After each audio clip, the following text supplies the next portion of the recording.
A zippity doo dah, a zippity day, a jabba dooba hoppa uppa hoopa say. I'm making up words and throwing out vowel syllables and sounds to make this jazzy little tune for Camp Wannakiki right now. Yeah, episode 7, Beefcake Badge, my favorite kind of cake. Hey everybody, it's your boy Matty Rants. These headphones have made their appearance once again. I did enjoy how I sounded with my American Horror Story review. Make sure to check that out for episode 2, Missed Jingles. I definitely wanted to give this a try again. As you know, I'm working on getting an actual microphone to sit on a desk and do it a little bit better than this since this is messing with my hair. Aw. But mamas, daddies, and everything in between, we need to go ahead and get into this episode. I'll rhyme again if you know what I mean. I did it. Apple Brown Betty is concerned with Cherry Pie's stomach grumblings and asks her, you might want to get something to eat since you took that medication. So they decide to fix Cherry Pie's rumbling tummy to contact their sponsor, Hamburger Mary's. Shout out to Hamburger Mary's. I celebrated my 33rd birthday there this past Tuesday. Thank you, Hamburger Mary's. It was a wonderful experience, and Delta Work and the rest of the cast were amazing. We got to see Sylvia Nix give her Best Steven Universe cosplay tease while she took Cherry Pie's order, or basically let her know that they're short on staff and they don't have a burger of the month. Gasp! But this is a perfect challenge for our campers, right? Absolutely. This is all perfect for the sugar bakers to lead us into what our challenge is this week. The queens must create an original burger, a commercial to go with this burger, and an outfit for the talent show showcasing their crafty cleverness with food and kind of go with the burger, but not really. Just, do their own little thing with food and craftiness. You know how this goes. They need to get their beefcake badge. And they're also given a special guest this week, which is the Barenaked Chef. And God bless him in the intro of him walking through the woods and the close-up from the cameraman. Someone knows I'm a chess guy. Diana Fire was an entire mood when the Barenaked Chef popped up. I promise you. I was like, oh, you too? No, the queens are given ingredients on a table, child, in order to make their burgers. Barenaked Chef checks in with each and every one of them as far as what ingredients they're using to give them the yes, no, maybe so treatment. Diana Fire was me, a head nod and a should I glaze it or should I just stick it all in there? And Miss Kitty Litter, too, as well, had some comedy with hers. I swear, every time she speaks, it's just a moment. Miss Kitty Litter, ATX, at the end of the episode, when they were talking about you possibly need a podcast, I would suggest getting a podcast, girl. I'd listen. I'll be a guest. Now, everyone's making up their own burgers, and they have their sort of sense of, I want to do a breakfast burger, something that's normal. I want to throw a little French dip on there. I didn't know what that was, Miss Kitty. I said, oh, God, no. But Claire is the one who really killed my tongue when pickles and peanut butter were put in the same sentence together with beef and a bun, and I didn't even want to know what the rest was on there, girl. Listen, we all have these certain cravings for weird things. I personally like putting mustard on my popcorn, and no one judged me for this. I do. I haven't done it in a long time, but let me tell you, when I see some Heinz mustard, has to be Heinz too, not that Frenchies. Heinz mustard specifically, with some good old popcorn. I put that together. I also do that with my potato chips too. But we're not talking about me and my weird stuff. We're talking about the burgers that were created for this episode. When they were given the burgers to then taste, I don't know if you were like me in this moment where they just literally passed the burgers around and just chewed on them. I was like, well, how would they know whose is who? And was this just all for effect? I was a little confused there. But I still thought it was pretty funny. And a good moment for the judges to just chow down as well as make me want to get something to eat right after I finish editing this video. We head on over to the talent show. Yay! We'll start in order. Diana Fire. Diana, you know I've been Team Fire for quite some time. But, girl, this look, while it was cute with the pancake top and the sunny side up egg dress skirt, with the syrup pouring over onto the wig, and the pepper earrings and the bacon clutch. It was very daytime. It was very daytime. It was very daytime. That's not ever too much shade for the queen, but it also says, honey, it could have been something a little bit extra, a little bit more.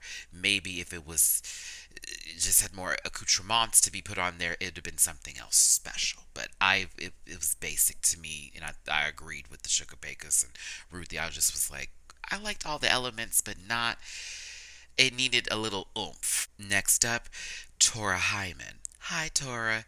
Listen, bananas in pajamas are coming down the stairs. If no one else caught that joke, I was the first one there because I grew up with bananas in pajamas, honey. But I did like the banana dress with the unzipped moment just to show appeal.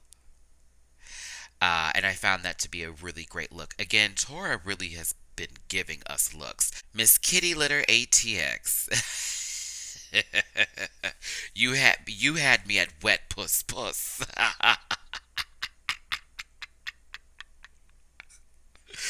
Yo, Miss Kitty can sell any garment that she wants to simply by just talking. All she has to do is just describe it. And it goes down a line of this, that, the other. And while I'm talking about this, don't forget about that. Everything runs with a little low in question to bring it back up again with this sort of inflection.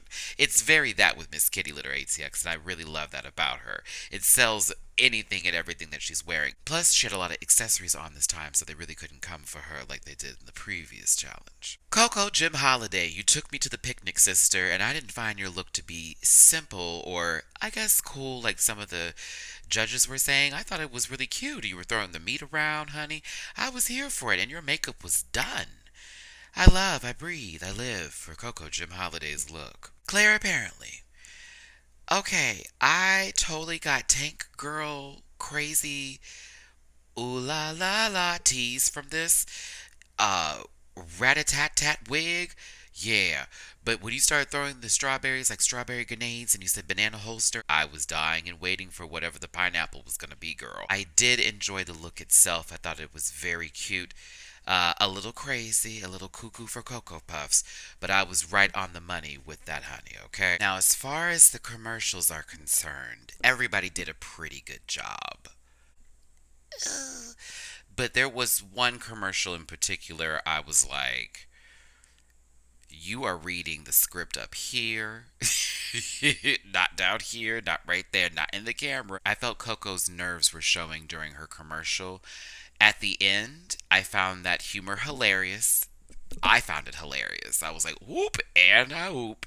But I also understand that they need to use this commercial for their for advertisements, and that one's not gonna cut it. I was also spooked when I saw Tora's commercial because that's the Hamburger Marys in West Hollywood. Again, that's where I was for my birthday, so I was like, oh my goodness, Tora's at my Hamburger Marys I go to. But yeah, I thought everyone did a decent job. I think Diana really slayed it, and I thought that Tora did a good job too. Again, everybody was good, but it just was. I guess Coco's was a little bit. It was you could tell she wasn't staring directly into the camera, and it was being lines were being read, and then Miss Kitty's was a little. When she would say one statement, they would cut it. Like whoever was editing her commercial was editing it a lot. So but I thought everyone did a good job, a decent job. The judging takes place, of course, they go through what their thoughts are with each one of them, and et cetera, et cetera. A lot of puns are made. Now, who ends up being safe, but also winning the burger being the best as well as getting the commercial is Diana Fire. But she doesn't win the main challenge, which I was like, oh, that's interesting. And I believe that's because of her look that held her from winning the entire thing itself. The tops were Tora Hyman and Miss Kitty Litter ATX, while the bottom queens were Coco Jim Holiday and Claire Apparently, all for different reasons specifically. Tora Hyman ends up winning the challenge overall. Now, for the bottom queens, their issues with Claire were, I guess, the burger was disgusting. And her look, while it was crazy and they've come to love that from her, I think they were expecting something different. And then with Coco, it was everything was middle of the pack. It was like, well, this was great, but it wasn't the best. And this was good, but it wasn't awesome. This was cool, but it wasn't wow. And so Coco ends up staying, and Claire apparently is the one who was eliminated this week. Claire gives a very good message, and shout out to Claire apparently. If I haven't posted the picture behind me of when I met her at DragCon, I'm doing it now. Claire was really lovely. Claire had a good message to the trans community, especially for younger adults or adults who have come into the understanding of their gender identity. Claire offered herself not as a psychiatrist, but just as someone to, an ear to lend to those who need help. So give Claire all the love in the world. Claire has a great message. Apparently, like we already didn't know this, Claire's a great person. So shout out to you, Claire. It was wonderful meeting you. And like the Sugar Bakers and Ruthie said, there is much more to come for you in your drag journey, in your journey in life itself. So, everybody, we have our top four of Camp Wannakiki Season 2. Tora Hyman, Diana Fire, Miss Kitty Litter ATX, and Coco Jim Holiday. Who will be the next to go? Who will be the winner of Camp Wannakiki Season 2? Tell me your thoughts in the comment section, and stay tuned for more to come with this channel. Thanks again for tuning in. Hugs and kisses, my best love and wishes to you. It's your boy, Matty Rants. We'll talk again soon.